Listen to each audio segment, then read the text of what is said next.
आप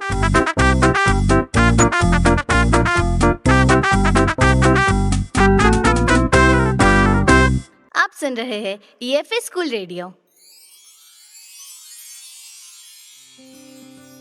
मैं मोतीलाल सोलंकी उत्कृष्ट विद्यालय बड़वानी में पदस्थ हूँ। मैं हिंदी विषय का अध्यापन कार्य करवाता हूँ। बच्चों, वर्तमान समय में बोर्ड परीक्षाएं, प्रतियोगिता परीक्षाएं, विशिष्ट सालों की परीक्षाएं, न जाने कितने सारी परीक्षाओं का दौर चल रहा है। तो आइए मैं बताता हूँ परीक्षा के समय में तनाव मुक्त कैसे रहना चाहिए। बहुत सारे बच्चों के मन में यह विचार रहता है कि परीक्षा में कैसे पढ़ें। परीक्षा के समय में यह महत्व नहीं रखता है कि परीक्षा में आप कितना पढ़कर गए हैं, उससे फर्क नहीं पड़ता। फर्क पड़ता है तो सिर्फ परीक्षा में प्रश्न के उत्तर कैसे हल किए हैं, उसका फर्क पड़ता है। परीक्षा में जो पूछा गया है वही लिखो। वही का मतलब न उससे ज़्यादा न उससे कम। आप लोगों ने देखा होगा या बहुत सारे बच्चों का यह प्रश्न भी रहता है कि कुछ छात्र परीक्षा में कम पढ़कर जाते हैं और अधिक अंक प्राप्त करते हैं। क्यों? क्योंकि उनको लिखने का तरीका पता होता है। लिखते समय न व्याकरण की गलती होने देते, न मात्रा की गलती होने देते। कभी कभी बच्चों के मन में यह भी शिकायत रहती है कि मेरी लिखने की जो स्पीड है वो धीमी है, मेरे पास समय नहीं रहता है।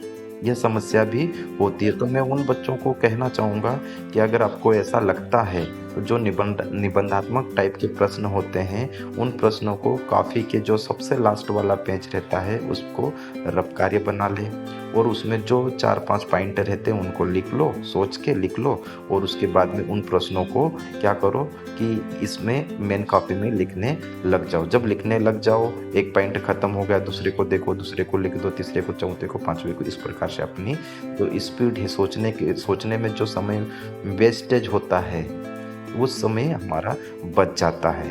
कभी कभी देखा है कि बच्चों की एक ये भी शिकायत होती है कि हमारी जो लिखावट है वह गंदी है। कहने का तात्पर्य है कि हमारे अक्षर साफ सुथरे नहीं हैं, उसमें हमारे मार्क कम आते हैं या हमारे नंबर कट जाते हैं। तो ऐसा नहीं है। जो पढ़ने योग्य है तब तक वही नंबर नहीं कटते हैं। बहुत सारे बच्चों का यह कहना होता है कि काटा पीटी होती है। जो प्रश्न के उत्तर लिखते लिखते काटा पीटी हो जाती, मतलब गलत लिख देते फिर उसको काटते हैं, गलत लिख देते फिर उसको काटते हैं। तो मैं उनको यह बताना चाहूँगा कि जब अगर आपसे गलती भी हो जाती है तो उनको एक बड़ी लाइन से काटे, न कि उसको किचड़ पिचड़ करे। एक बड़ी लाइन से काट दे और छोड़ दे। फिर बहुत सारे बच्चों का यह मानना रहता है कि उत्तर याद न आना। अब बहुत सारे बच्चे क्या करते हैं कि उत्तर याद नहीं आता है तो वो प्रश्न छोड़ के आ जाते हैं। तो ऐसा नहीं करना है। प्रश्न को छोड़ना नहीं है। आपने देखा है कि आपको ये प्रश्न का उत्तर याद नहीं आ रहा, तो पहले तो यह देखें कि यह प्रश्न कौन से पार्ट से पूछा गया है, यह याद करें। फिर याद आने के बाद में उसको यह देखें कि यह कौन से भाग से पूछा गया है, उस पार्ट में से कौन से भाग में से पूछा गया। वो याद आ गया तो उसके अंतर्गत जितनी भी बातें आती है वो सारी बातें लिख दो और लिखकर बाहर हो जाओ। ऐसे करके हमको कम से कम नंबर तो मिल ही जाएंगे। ऐसे करते हुए आगे बढ़ते हैं और ऐसे प्रश्नों को किस में लिखे, पैराग्राफ में लिखे। उसके बाद में मैं एक चीज़ और आप लोगों को बताऊंगा कि जो प्रश्न के उत्तर लिखते हैं उनमें जो मुख्य बात रहती है उसको अंडरलाइन करना कभी ना भूलें। क्योंकि कॉपी चेक करने वाला शिक्षक रहता है, उसके पास इतना समय नहीं रहता है कि वो सारे प्रश्नों के उत्तर को पढ़े।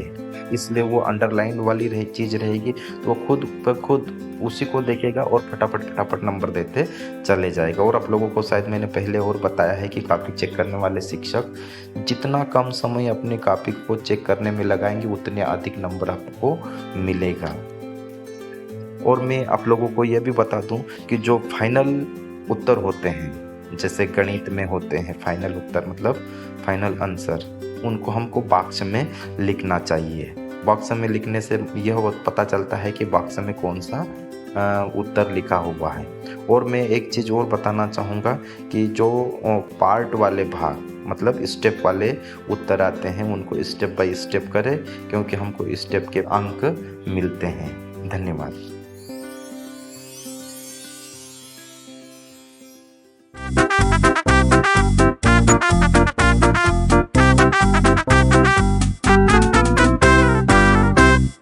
सुन रहे थे ईएफए स्कूल रेडियो।